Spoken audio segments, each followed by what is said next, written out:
From out in the community to the prisons, there's no place she won't go. Hey, you know it. It's Miss Community Flow. Keeping it community. Everybody no more sleeping in bed. Clovia, welcome to Community Conversations. I have a great show, as I always talk about. I have a great show, the VAB award-winning Community Conversations, and I have some special guests from the independent filmmaker is joining me on the show, executive producer of Love.com, Mr. BK Fulton. Hey, Community Club, I'm doing good, baby. And we also have the producer of Love.com, Monty Ross, on this show. Yes, here I am, Monty Ross. Thanks for having me. All right, so I have these filmmakers, right? Executive producers and everybody on the show. Let's talk first about what we said off air, because that conversation, that's why I had to turn the mics on to do a community conversation. If we're going to do this independent film thing, if we're going to do great things in our community and worldwide, what is it we have to do, BK? I think we have to start by being humble, and that means recognizing from whence we came. And our ancestors teach us that if we want to run fast, we run alone. But if we want to run far, we have to run together. Okay. Did you hear that, Monty, the way he's saying it? Yeah. There's a part for everybody to play, especially in independent film. You know, we usually end up with a crew of around 25 to 50 people, and you need each person to make a film. You end up with about 20 days of filmmaking, and you need all bodies on deck, from the camera person to the production assistants to wardrobe to costuming to locations to craft services. So everybody's part is important. Everybody's part, and it should be is important mentioned. to the whole, and it should be mentioned, and embraced.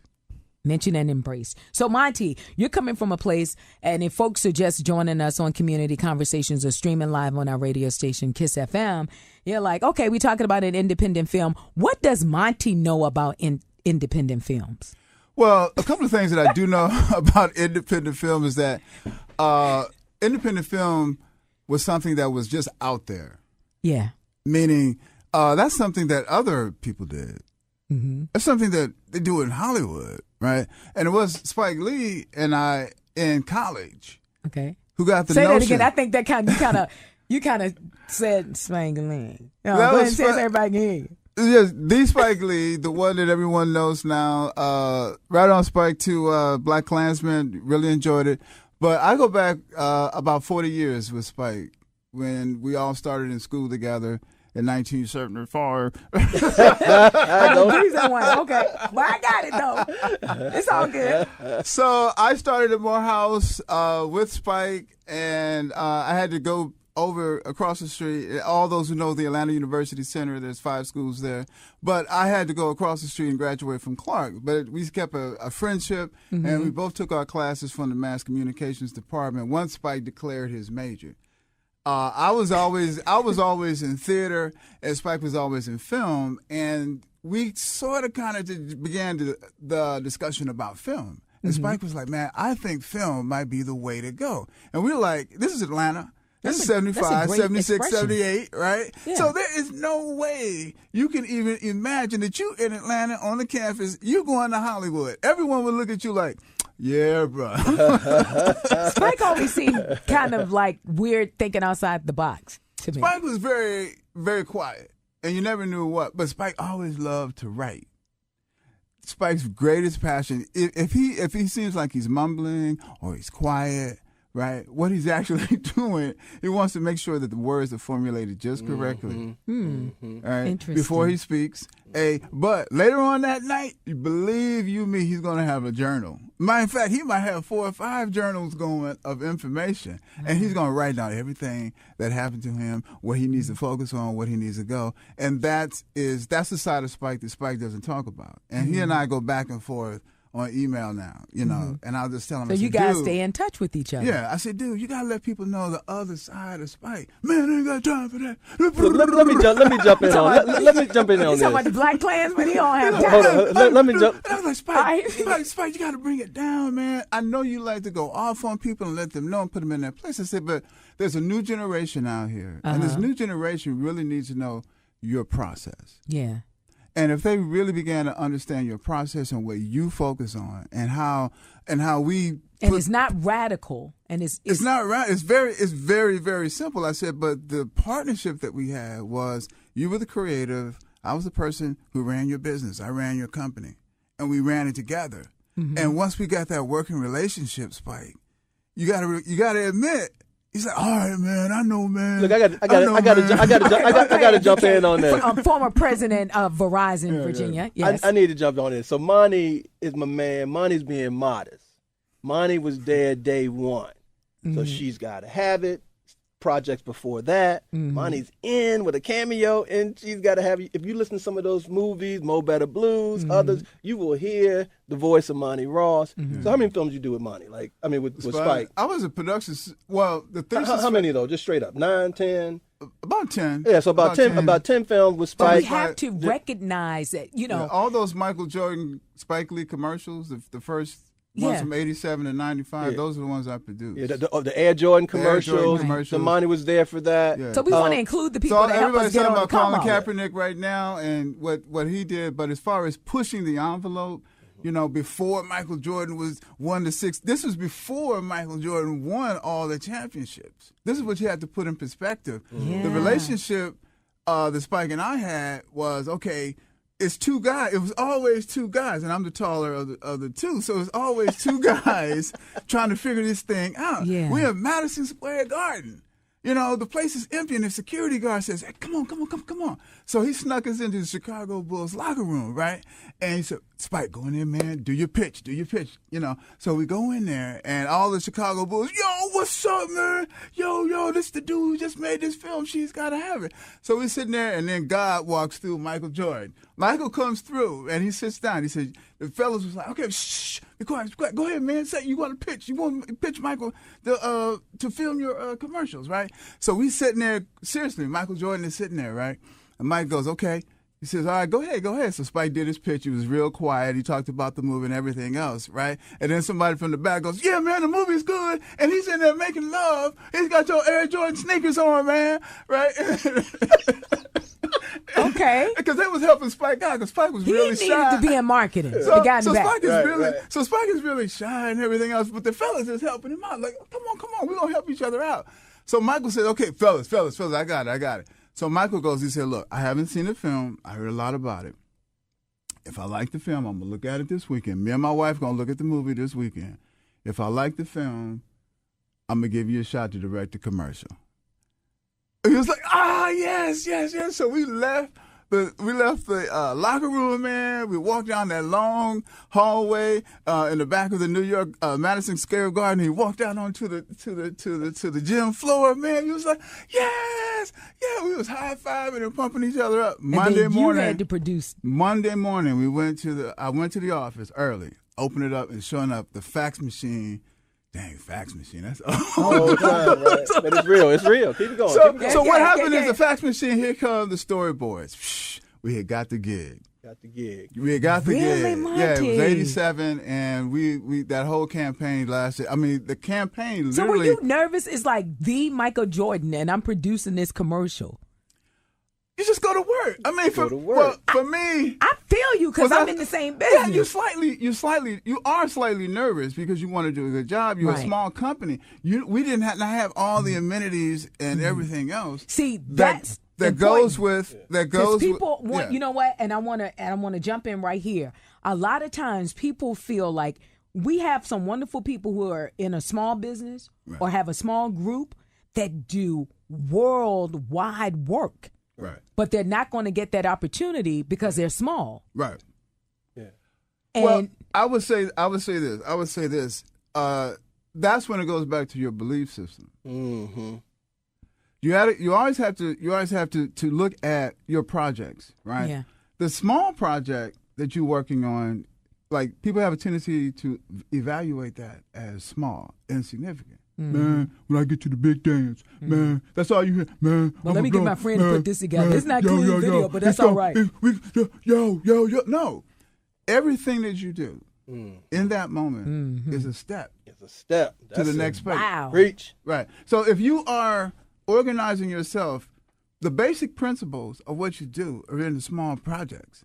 So if you put 500% into the small project, 500% into the marketing, promotion, writing, if you just go at it and people are like, man, you're crazy. Man, that ain't going nowhere. No, what's driving that is your ambition and your passion. People connect to passion. Once they connect to it, save the date.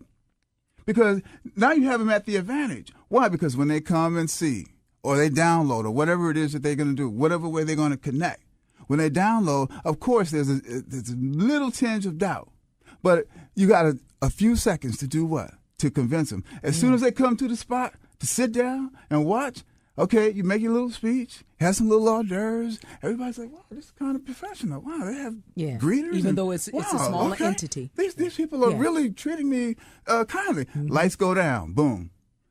You have, if it's 15 minutes, if it's 5 minutes, it doesn't make a difference. In 5 minutes, if I leave the place when the lights come up after 5 minutes, and we sitting in there, yeah, man, that was a good piece, man. The hardest person in there is crying. Monty be acting on, he's like sneak acting right now. The hardest hard rock brother up in there just, yeah, man. Right. You know that you have convinced them in your work. The work has spoke for you. Now they're like, man, you a good filmmaker. Yo, man. If we laughing, we can't stop laughing. So I always tell that, and people say that's what's too simple. No. Your job as a filmmaker is to take culture, is to take content and present it so that it's very simple. If it's a drama and we're not crying at the end of this drama and feeling something, you didn't do your job. You ain't told the Wow. story. You know what?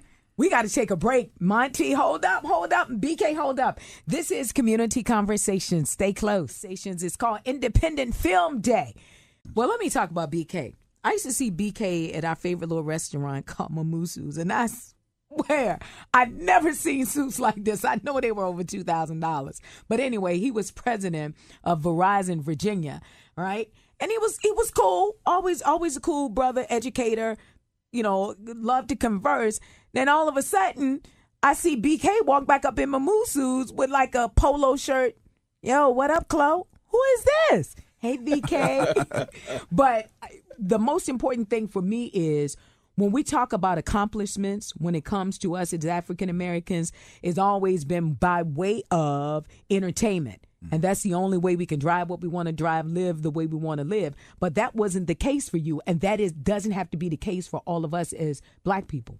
No, you're right about that. So my background, I started out in engineering and architecture, went to law school, ended up working in corporate America instead of practicing law. Did strategy for Verizon for a number of years and had the good fortune to live out my plan and retire a little early. And I said, what was I going to do with the rest of my days? And originally I was just going to write stories. And I had wrote a children's book that was popular about my little sister named Shauna who has Rett syndrome. And then I recently just finished a novel. But I said, you know what? I don't know if people are going to read these books. What if I got into the movie business? Because historically, a lot of people don't know that when our ancestors were dealing with some of the challenges of their times, they would use media to influence the masses.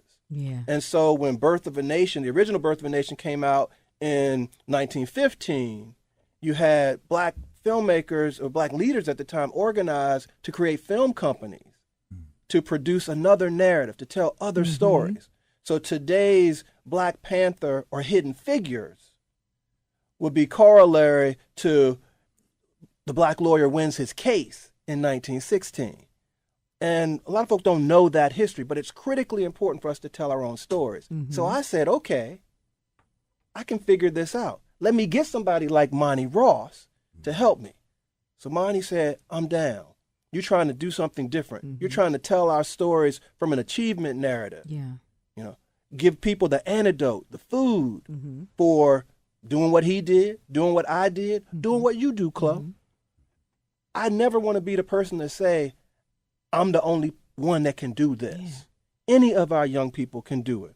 You put your mind to it, you do the work. That's what Brown versus Board was about, giving us an opportunity and then putting in the work.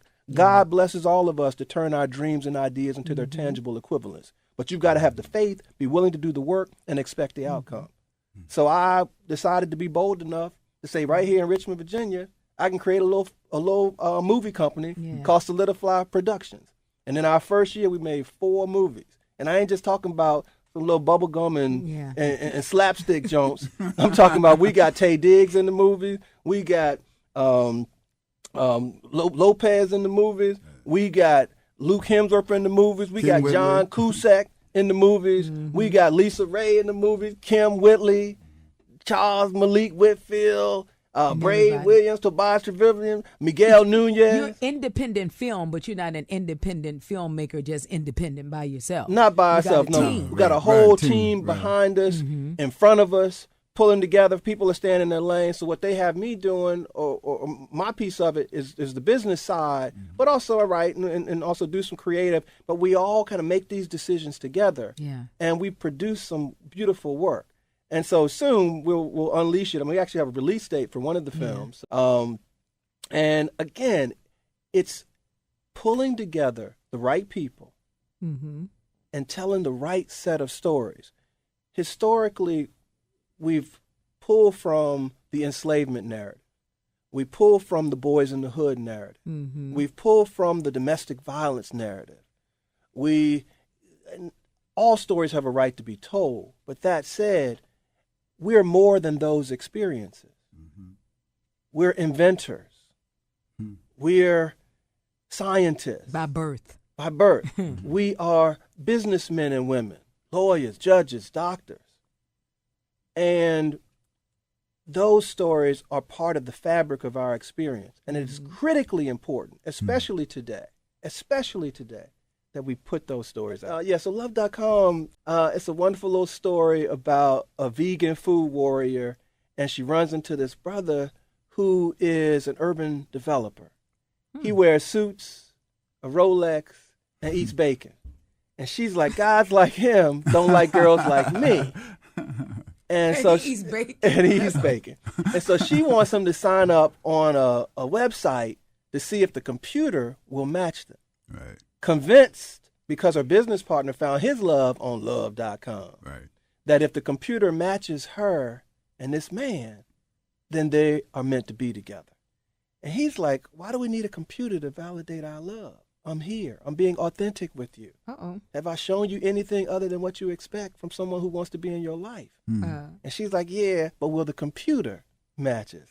And so what you get is this romantic comedy about love and relationships, but also it has a little drop of medicine in there on financial literacy, a little drop of medicine in there about eating right. Because to live right, to love right, you got to eat good, live good, love yourself, treat people right. And that's part of what we want to do with folk. We got Raheem Devon in the film, and we're working on a banging soundtrack, and with some cuts from Raheem and other artists. But we want to remind our folk that the way we survived, the way we persevere, was we worked together, we loved each other, we supported each other, we lifted each other.